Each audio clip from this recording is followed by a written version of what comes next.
Hi guys, it's Connor from RaftelTCG. I'm here with a Monkey D. Luffy deck for OP02. Did really well today, only lost one round, and this is the deck profile.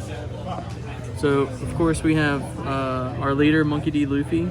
Really good in this format just because of being able to manipulate that Dawn and really always get that advantage of it.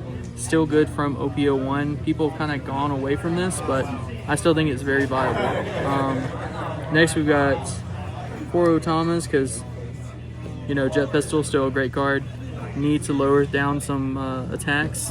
Fantastic. And it's a level 1, so, you know, it's even better nowadays. Then we have 3 Gordon.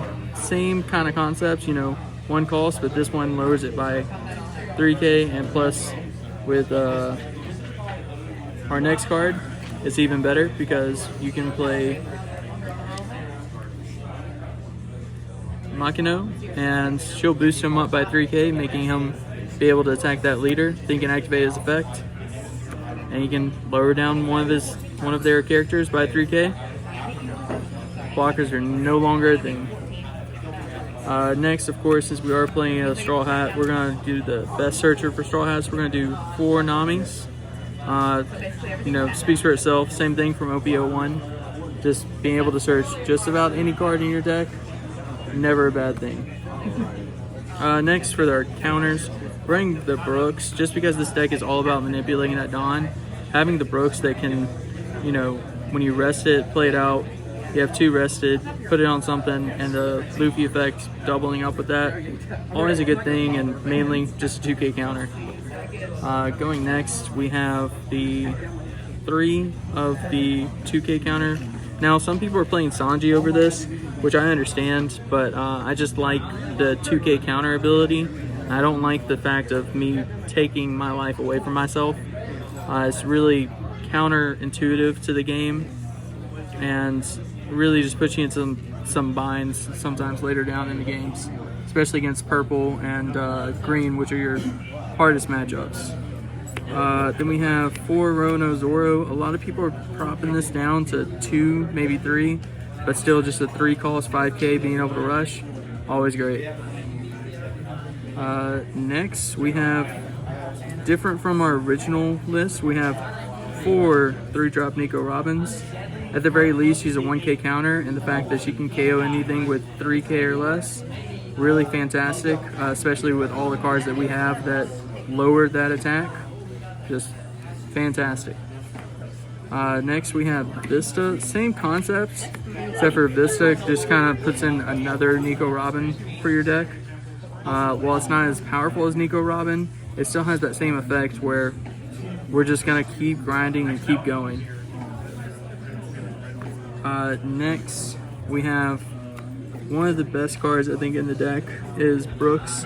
He's a 4 cost 5k, which lowers your opponent's monsters by 2k when he attacks, up to 2 of them, and it just being able to take a queen from 6k to 4k can be the difference in a game. Being able to get through that blocker and them not just automatically doing that. It helps you with your resource grind too, because you're not allocating a lot of Dawn to these different places.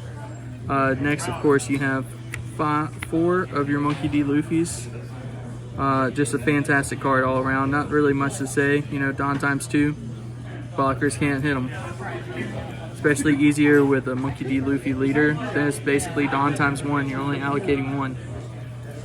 Then we have Goat, Edward, Newgate. This really helped out red decks in that final push and those final turns, because something that happens is that when you get up into those higher Dawn turns, your board is getting even smaller and smaller. So being able to say this guy is now 7k and having to counter just for 1, maybe 2 in those later games, whole different game at that point than when we're running Shanks. And then for our events, we're running 2 Red Hawks, just because if we're gonna have it, we might as well do the best one, which gets rid of somebody's small blocker or something. And then of course we have 4 Jet Pistols. Jet Pistol, one of the best cards ever printed in the game. Just get rid of it, especially its trigger, being able to just get rid of it. Never a bad card to see. But like I said, this deck really needs to iron out some kinks and playtest a little bit more, but it's all in all performed pretty well. My one loss was just because of a careless mistake with an an Otama combo that just went rogue. And you know, that's just the game. Sometimes you just have stuff that you just can't see, and that's what we got to iron out. Be a better player and get ready for the Treasure Cup. But yeah, this is the prototype Luffy red deck, and I hope that this helps y'all get started. And for more One Piece decks, please tune in to RaftelTCG. Thank you so much.